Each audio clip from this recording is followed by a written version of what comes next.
Hello guys, इस ड्रामे का एपिसोड 7 है। अगर आपने पहले के एपिसोड्स नहीं देखे तो जल्दी से देख लीजिए। लिंक आपको नीचे डिस्क्रिप्शन बॉक्स में मिल जाएगा। वीडियो स्टार्ट करने से पहले छोटी सी रिक्वेस्ट है, प्लीज़ वीडियो को लाइक करके चैनल को सब्सक्राइब कर दीजिए।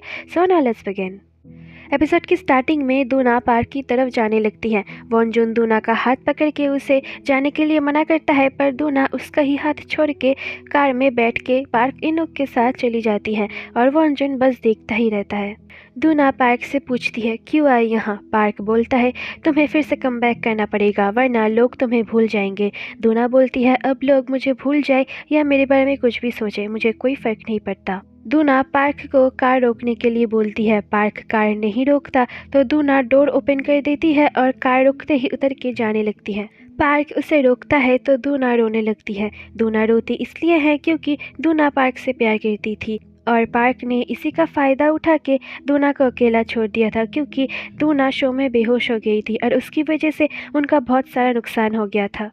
दूना उससे ये सब बोलती है, पर पार्क बोलता है, फ़ायदा मैंने नहीं तुमने मेरा उठाया था वापस कम बैक करने के लिए, क्योंकि सिर्फ मैं ही था जो तुम्हारी हेल्प कर सकता था और इसीलिए तुम बार बार मुझे कॉल करती रही।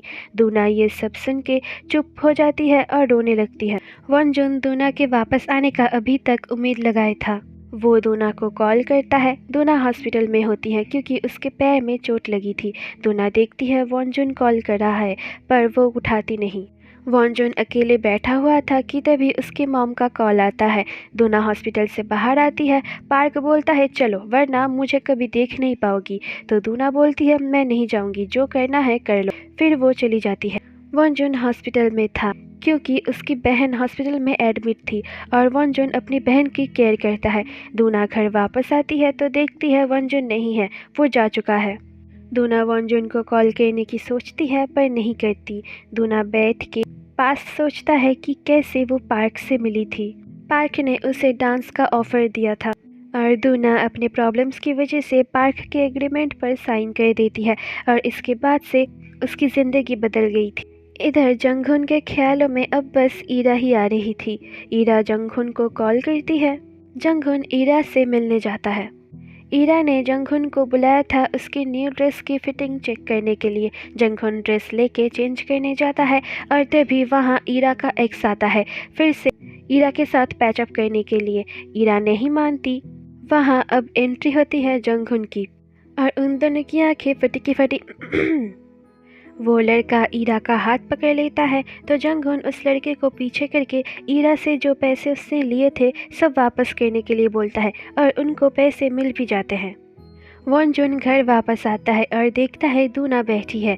दूना उससे बात करने लगती है पर वॉन्जुन थकने का बोल के जाने लगता है तो दूना उसके पास आके बोलती है, तुमको गुस्सा आ रहा है तो गुस्सा निकालो मुझ पे, जो पूछना है पूछो। तो वॉन्जुन बोलता है, मुझे तुमसे कुछ नहीं पूछना। तभी वहाँ ईरा और जंगहुन आता है तो वॉन्जुन चला जाता है। वॉन्जुन युनतेक को बोलता है, मैं ये घर छोड़ने वाला हूँ। युनतेक रीज़न पूछता है पर वॉन्जुन चला जाता है। दूना बाहर जाती है और ड्रीम स्वीट की एक मेंबर से मिलती है। ये पहले एक टीम थे बट इन दोनों में बिल्कुल नहीं बनती थी, बट अब वो लड़की दूना को सपोर्ट करती है और दूना को माफ़ कर देती है उनका बैंड छोड़ने के लिए। वॉन्जुन कैफ़े में होता है तभी वहाँ जिंजू आती है। जिंजू ने काम छोड़ दिया था तो यहाँ वो अपना बचा हुआ सामान लेने आई है। दोनों बस स्टैंड में बैठे हुए थे। जिंजू वॉन्जुन को बोलती है, तुम बहुत बदल गए हो दूना से मिलने के बाद। वॉन्जुन इस बात पे हंसता है। जिंजू और वॉन्जुन के फ़ोन में ईरा का मैसेज आता है पार्टी के लिए। वॉन्जुन जिंजू से पूछता है, चलोगी? बट जिंजू बोलती है, नहीं, जितना तुमसे दूर रहूँगी उतना मेरे लिए अच्छा है। वॉन्जुन घर आता है। दूना उसके पास आती है। दूना वॉन्जुन को ये घर छोड़ने के लिए मना करती है पर वॉन्जुन उसकी बात नहीं सुनता। दूना उसे हक करती है पर वॉन्जुन उसे छुड़ा के जाने लगता है। दूना बोलती है, मुझे तुम्हारी ज़रूरत है। वॉन्जुन बोलता है, उस दिन मेरा हाथ क्यों छोड़ा था? तो दूना बोलती है, क्योंकि तब मुझे पता नहीं था कि मैं तुमसे दूर नहीं जा पाऊंगी, पर तुमसे दूर जाने के बाद मुझे रियलाइज़ हुआ कि मैंने कितनी बड़ी गलती की है। वॉन्जुन रोते हुए बोलता है, तुम जो बोल रही हो उसे प्रूफ करो। तो दूना आई लव यू बोलती है तो वॉन्जुन सब भूल के दूना को किस करता है और दोनों फिर एक रोमांटिक नाइट साथ में स्पेंड करते हैं और ये एपिसोड यहीं पर ही एंड हो जाता है। होप कि आपको वीडियो अच्छी लगी हो, सो प्लीज़ इसे लाइक करना और चैनल को सब्सक्राइब कर दो। मिलूंगी आपसे दूना के नेक्स्ट एपिसोड में, तब तक के लिए बाय बाय।